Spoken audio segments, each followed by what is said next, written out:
September 3rd, 1941, eastern Greenland, Scoresbysund Fjord. The wind howls like a living thing. Snow needles lash sideways across the frozen fjord, rattling against the steel hull of U-boat U-537 as it surfaces through broken ice. Diesel fumes mix with salt and cold so sharp it burns the lungs. Kapitän Lieutenant Peter Schrewe pulls his coat tighter, boots crunching on the deck as he steps into a world no German sailor was ever meant to stand in. Greenland. There are no lights, no towns, no enemy ships, just ice, rock, and a sky that seems impossibly close. Low clouds racing eastward, dragged by invisible forces. Shrew tilts his head upward, watching them move. That movement is everything. Behind him, sailors wrestle crates onto the ice. Wooden boxes stamped with dull black letters.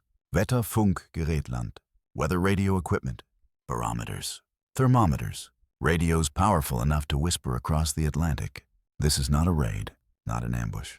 This is something far more dangerous. Inside the conning tower, Lieutenant zur See Fritz Köhler, the boat's meteorological specialist, checks his notes again. Pressure readings, wind vectors, upper atmosphere projections, data that, when transmitted to Berlin, will decide where convoys live or die weeks from now. You can hear it in the silence, the weight of what they're doing. Because in 1941, Germany has learned a brutal truth. The war in the Atlantic is not decided by guns alone. It is decided by the weather. 2 years earlier, in September 1939, German U-boats had surged into the North Atlantic with confidence. The Kriegsmarine believed speed, surprise, and aggressive wolfpack tactics would choke Britain into surrender. But the ocean fought back. Storms scattered submarines, fog-grounded aircraft, sudden pressure shifts erased carefully planned interception routes. Convoys slipped through gaps, not because of Allied brilliance, but because the weather changed faster than German command could react. In Berlin, inside the gray concrete corridors of the Reich Air Ministry, meteorologists began to notice a pattern.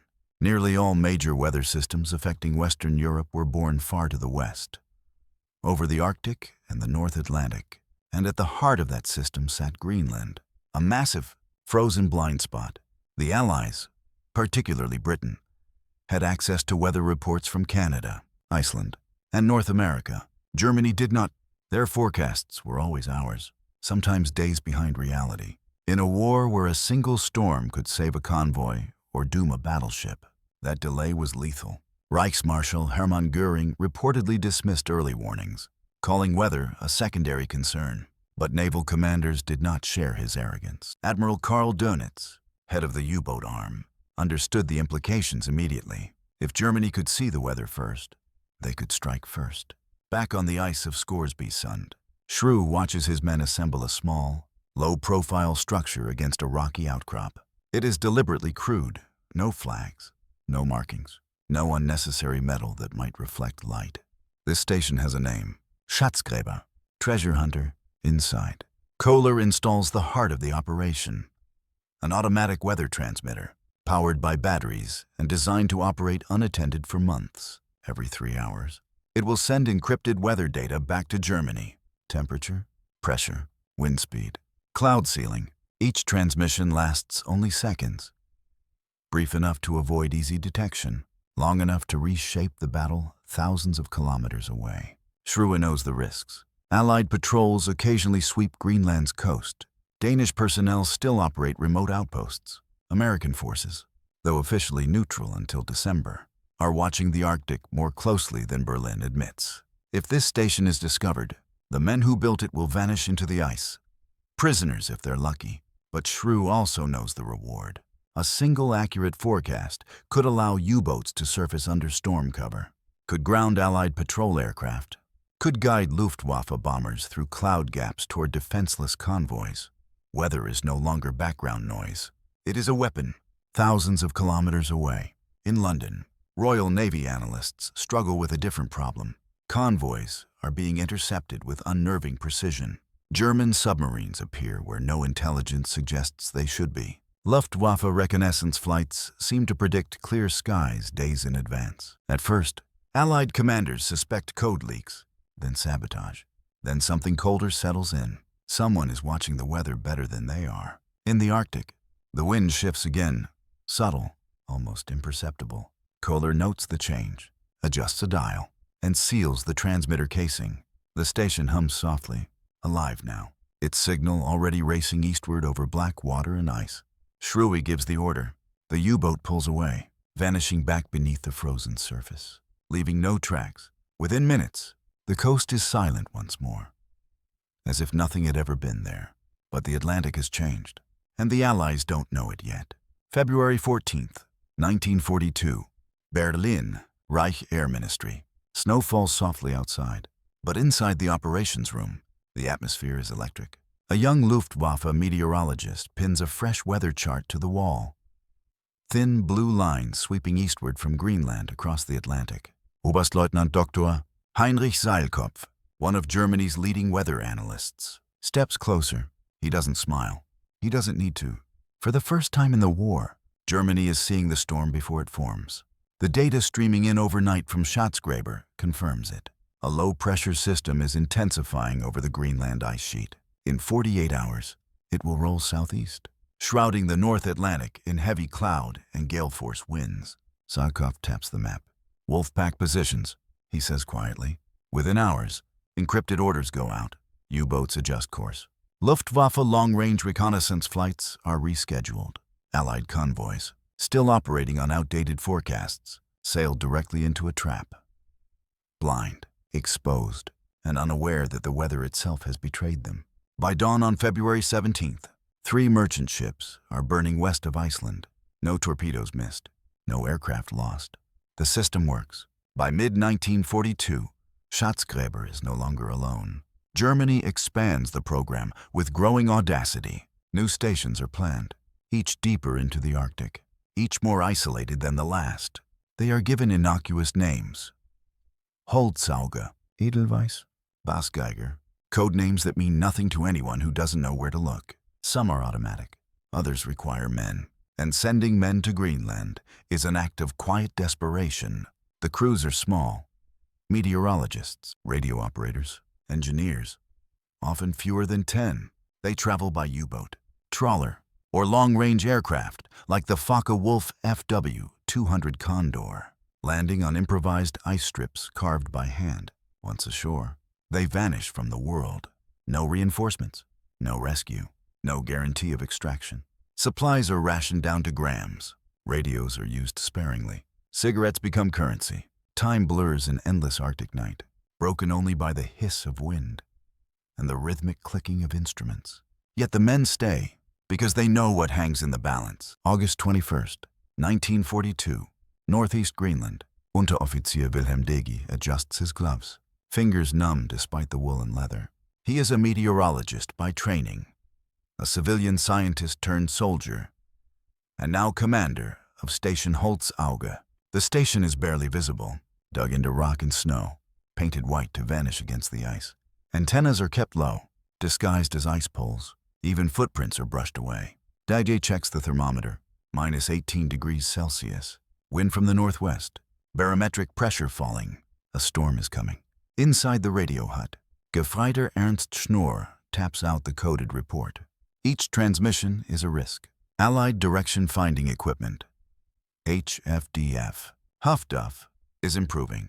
A careless signal could give away their position, but silence would be worse. Every report sent could mean dozens of ships found or spared days later. Daged listens to the wind outside and wonders if the Allies already know they are here. They do. In Washington, newly involved in the war after Pearl Harbor, American naval intelligence begins comparing convoy losses with atmospheric data. Patterns emerge, too consistent to ignore. British analysts bring uncomfortable news. Weather predictions used by U-boats are matching conditions over the Atlantic with eerie accuracy. Someone is feeding them Arctic data. Greenland, once a forgotten edge of the map, suddenly becomes a front line. In late 1942, Allied reconnaissance flights begin sweeping Greenland's coasts. PBY, Catalina flying boats skim fjords. B-24. Liberators probe farther north, crews scanning endless white for anything unnatural. A straight line, a dark shape, a shadow that shouldn't exist. Most find nothing. Greenland is vast, bigger than Western Europe. A man can disappear there forever, and many have. At Station Holzauge, the storm finally breaks. Wind screams at over 100 kilometers per hour. Snow buries the entrance faster than the men can clear it. Inside, the radio crackles, then dies. The antenna is gone. Dage swears under his breath. Without transmissions, they are blind and useless. Outside, in conditions that can kill in minutes, he orders 2 men to follow him. They crawl, hands and knees, ropes tied to their waists, ice knives biting into frozen ground as the wind tries to peel them away like leaves. Somewhere above them, unseen through the cloud, Allied aircraft patrol empty skies, unaware that 3 German soldiers fight the Arctic itself to keep the Atlantic War alive. They repair the antenna by touch alone. When the signal finally returns, Dage allows himself a single breath of relief, but deep down, he knows the truth. The longer these stations operate, the closer the Allies come, far to the south. In the North Atlantic, another convoy alters course, directly into worsening weather the Germans predicted days earlier. The ocean rises, and somewhere beneath the waves, U-boats are already waiting. October 4th, 1942, Goose Bay Air Base, Labrador. The engines of a consolidated B-24 Liberator roar to life, propellers chewing through cold Atlantic air. Inside the aircraft, Lieutenant Commander James Red Mallory, U.S. Navy, pulls his headset into place and glances at the weather briefing clipped to his knee. Clear skies over the Greenland Sea. That's the problem. The forecast shouldn't be this accurate. Mallory has flown enough patrols to know when coincidence ends and intelligence begins. Today's mission isn't about submarines. Not directly. It's about something far quieter. Weather. As the Liberator lifts off, its belly packed with cameras and radio direction finding equipment, Mallory knows they're hunting ghosts. Signals that appear for seconds, then vanish. Too brief to track, too precise to ignore. Somewhere along Greenland's frozen coast, someone is transmitting. By late 1942, Allied command accepts what once sounded absurd. Nazi Germany has boots on Greenland. The implications are staggering. Greenland isn't just remote. It's politically sensitive, still technically Danish territory, now protected under a fragile U.S. Danish agreement. Its violation would expose dangerous gaps in Allied control of the Arctic. The response is swift and improvised. American forces partner with Canadian units and the Danish Sirius Patrol. Elite sled teams manned by men who know the ice as well as any enemy. Their mission is brutally simple.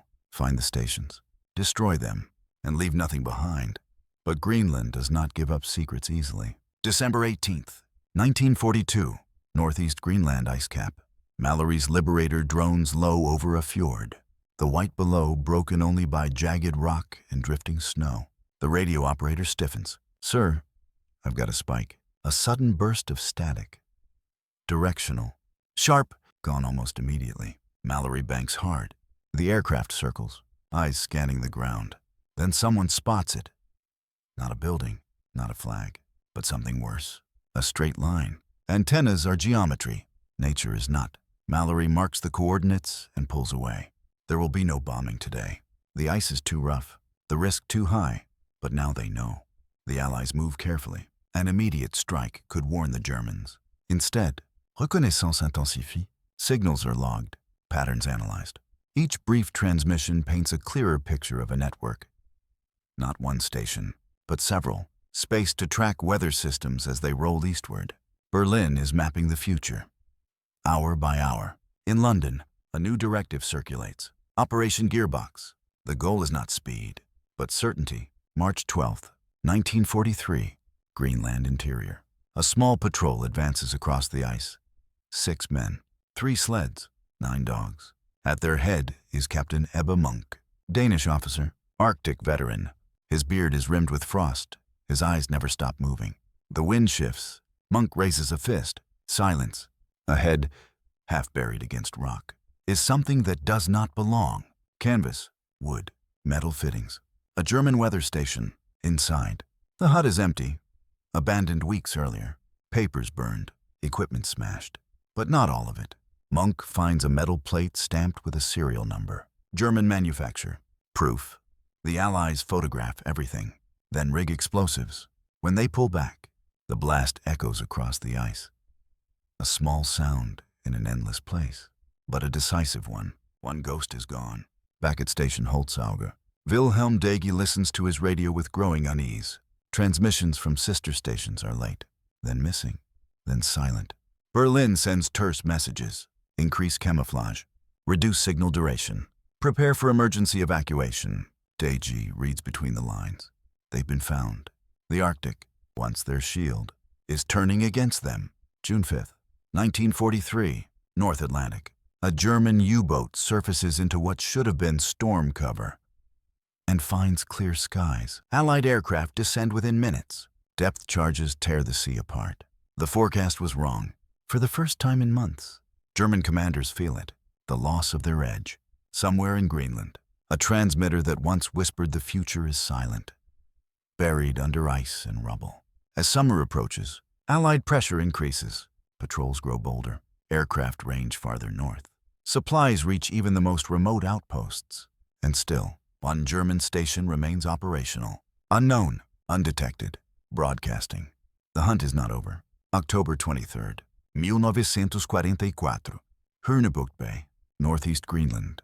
The Arctic night has returned. Darkness presses down on the coast like a lid, broken only by starlight and the faint green smear of aurora twisting overhead.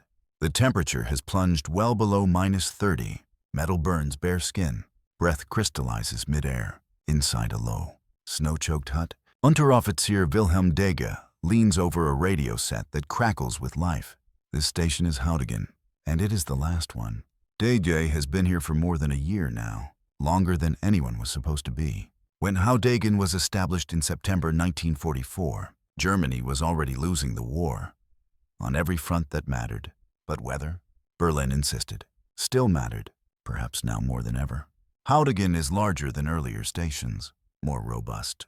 Prefabricated huts, improved insulation, enough supplies for 2 years, 11 men, all volunteers, meteorologists, technicians, soldiers, cut off from the world except by radio.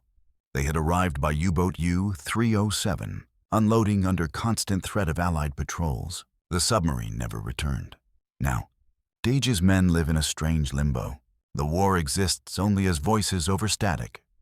Reports of bombings, retreats, cities falling one by one. France, Poland, Italy. The words blur together, but the weather does not. Every 3 hours, the ritual continues. Measurements taken, instruments checked, codes transmitted. The Atlantic still breathes through Greenland, and Haudegen still listens. January 12th, 1945. A gale slams into the coast. Winds screaming at over 120 kilometers per hour. Snow buries the huts to their roofs. Antennas ice over. One man suffers frostbite severe enough that Dege considers amputation with field tools alone. They dig, they scrape, they endure, because no evacuation order comes. In Berlin, there may be no one left to send one. By now, the Allies are certain Haudegen exists, but not where. Intercepts confirm the signal. Direction finding narrows the arc, yet Greenland defeats precision. Mountains reflect signals. Ice bends them. A station can hide in 1,000 kilometers of nowhere. Still, Allied patrols press on. March 8th, 1945. O.S. Coast Guard cutter Northland. Lieutenant Charles Harrington studies aerial photographs spread across the wardroom table. Each shows the same empty coast. White, white, white. Then, in one frame, a shadow, not rock, a roofline. Harrington taps the image. Orders are issued. But before a landing can be mounted, the Arctic intervenes again. Pack ice closes the bay. Aircraft are grounded. The window slams shut. Haudegen survives. Not through stealth alone, but through geography. May 7th, 1945. The radio crackles.